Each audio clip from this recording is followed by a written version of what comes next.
Gentlemani, mám na vás hneď na úvod otázku. Zamysleli ste sa niekedy už nad tým, čo to vlastne znamená byť skutočným chlapom? V dnešnej dobe je na nás chlapov kladený obrovský tlak, aby sme spĺňali nereálne očakávania a stereotypy. Musíme byť silní, nezávislí, úspešný, dokonca neodvolateľný pre dievčatá. Ale kto má na to čas a energiu? Pravda je taká, že nikto z nás nie je dokonalý. Všetci robíme chyby, máme svoje slabosti a čelíme rôznym výzvam. A vieš čo? Je to úplne v poriadku. Nikto z nás však nechce byť slabým lúzrom. Na tom sa určite zhodneme. Nie je to o tom, aby sme sa kritizovali a ponižovali. Naopak je to o tom, aby sme si uvedomili svoje chyby a pracovali na ich zlepšení. Túto tému považujem za veľmi dôležitú, preto ju rozdelím na dve samostatné videá. Toto je prvé z nich a druhé niekedy na budúce. Poďme teda na prvých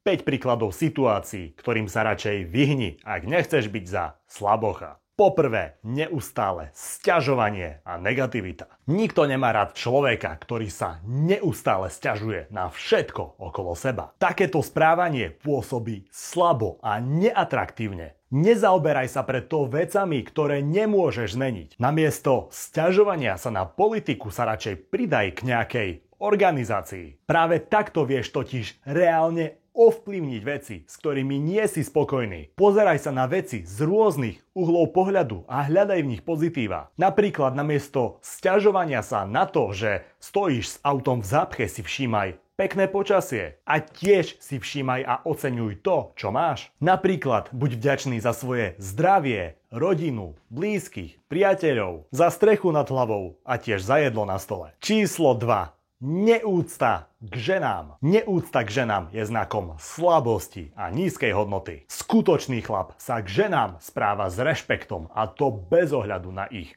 vek, vzhľad či spoločenské postavenie. Používaj pri nich slušné slova a správaj sa ku ním tak, ako chceš, aby sa oni správali k tebe. Vnímaj ženy ako rovnocenné partnerky a rešpektuj ich názory. Sú to inteligentné a schopné bytosti s vlastnými postojmi a pocitmi. A najmä sa vyvaruj sexistických komentárov a vtipov. Takéto komentáre sú totiž urážlivé a ponižujúce. Zamysli sa nad tým, ako by si sa ty cítil, keby sa niekto takto správal k tvojej sestre, matke či dokonca partnerke. A tiež ich nikdy nenúď robiť to, čo nechcú. Ak žena nie je ochotná ísť s tebou na rande, boskávať sa či ísť k tebe domov, rešpektuj to. Po tretie, nespoľahlivosť a klamstvá. Chlap, na ktorého sa nedá spoľahnúť a ktorý klame, stráca dôveru a rešpekt. Ak chceš byť vnímaný ako hodnotný človek, tak buď vždy úprimný a spoľahlivý. A to aj za cenu, že tá pravda bude bolieť. Dodržuj svoje sľuby a záväzky. Ak niečo sľúbiš, tak urob všetko preto, aby si to splnil. Aj keď to pre teba bude ťažké alebo nepríjemné, nesklam ľudí, ktorí ti dôverujú. Neboj sa priznať si svoje chyby a ospravedlniť sa, ak je to potrebné. Každý z nás robí chyby. Dôležité je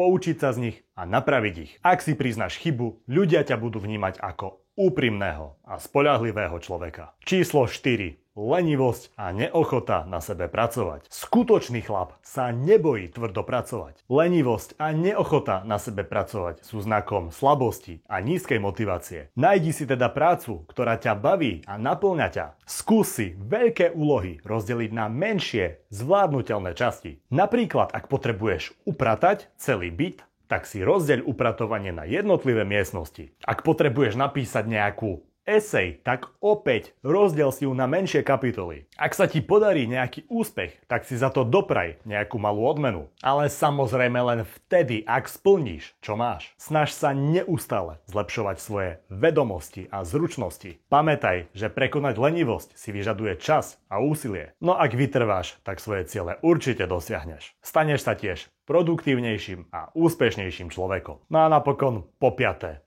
Agresivita a násilie. Chlap, ktorý sa uchyľuje k agresivite a násiliu, podľa mňa nie je skutočným chlapom. Skutočný chlap síce je silný a odvážny, no zároveň vie svoje emócie ovládať a rieši konflikty pokojnou cestou. Hnev je prirodzená emócia, no dôležité je naučiť sa ho zvládať zdravým spôsobom. Ak sa cítiš nahnevaný, snaž sa upokojiť hlbokým dýchaním. Napočítaj do 10, alebo si daj malú prechádzku. Existuje mnoho spôsobov, ako riešiť konflikty. Ukáž teda, že si nad vecou a hlavne to, že sa vieš ovládať. Gentlemani, ako som povedal, video ešte bude pokračovať. Pamätajte, že hodnota chlapa nespočíva v jeho fyzickej sile, majetku či počte žien, s ktorými bol. Skutočná hodnota chlapa spočíva v jeho charaktere, v jeho činoch a v tom, ako sa správa k ostatným. Mám na vás na záver ešte jednu prosbu. Ktoré veci alebo vlastnosti podľa vás robia z chlapa obyčajného slabocha? Dajte mi vedieť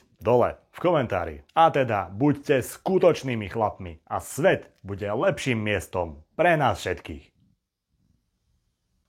Ešte si stále tu? Ak sa ti toto video páčilo, tak určite mi hoď like a daj odoberať. A ak vieš oceniť skutočných tvorcov, tak ma môžeš podporiť aj formou super vďaky. Tu nájdeš dole pod týmto videom v tlačítku pripojiť sa. Ešte raz, díky za podporu a nezabudni na to, čo stále. Buď gentleman.